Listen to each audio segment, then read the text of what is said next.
another vlog, but this week has been a very slow week. A little bit poorly the weekend, but now have antibiotics, so gradually coming back. So I've not done any more sewing to this model, but while I've been sitting, I've been creating my next model. Needs some ears.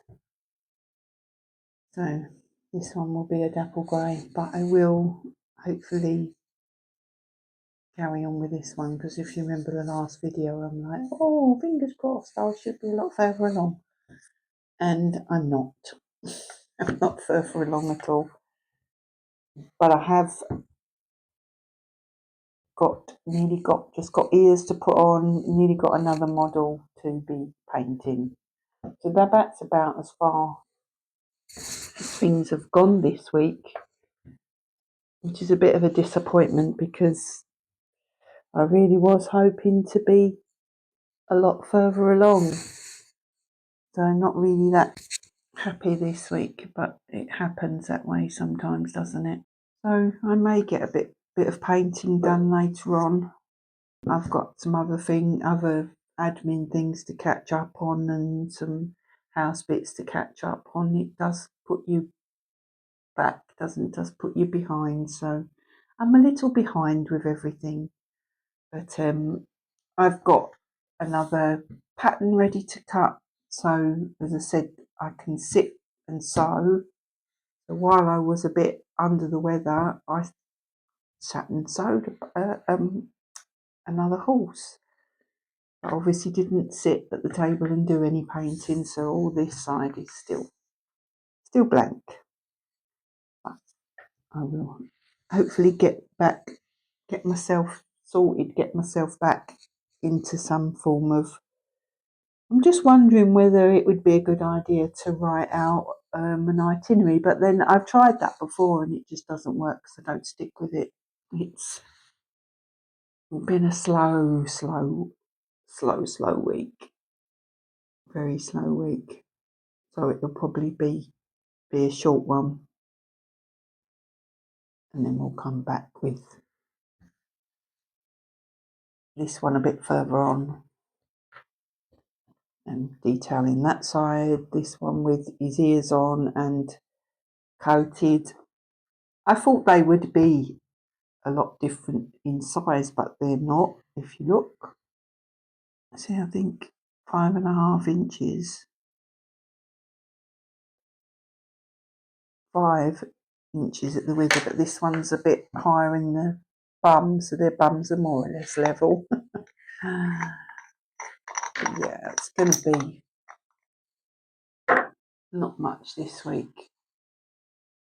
Just a short one I may do more. If I do, then obviously it'll be added on. So yeah, I'll come back if I get a bit further on and let you know what's going on. Did manage to get me paints out, so I'm gonna have a little go at shading in this one.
what I've had to do, because if you noticed I kept flipping me, I couldn't get, so what I've done is I've taken a picture of it on my, I've got it here on my tablet, and then reversed it so that I can see what's happening this side on this side, because it was really from me. I don't know, I think my brain is not with it today. So it's kind of giving me a bit of a better, so that I know where the shading that I've done on the other side, so I can follow that so that it kind of matches. You want it kind of matching.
a little bit of a struggle with it at the moment, but I'm sure it will come right if I just keep persevering. We will get there. But yeah, we'll come back to it in a little while. Yeah, in a little bit. Right, I've just been doing a little bit of sewing. As I say, been a very, very slow week this week. So I'm gonna, I think, wrap this one up here and hope to be, I'm not gonna say, I think slow and steady wins the race with me at the moment because, yeah, so I will stitch the ears on, get a bit more done of the painting of the model. So yeah, I'm going to wrap it up. So if you enjoy the process of watching these little horses come to life, then like and subscribe, hit the notification bell so that you don't miss another episode, and I'll catch you next time. So till then, take care. Ta-ta for now.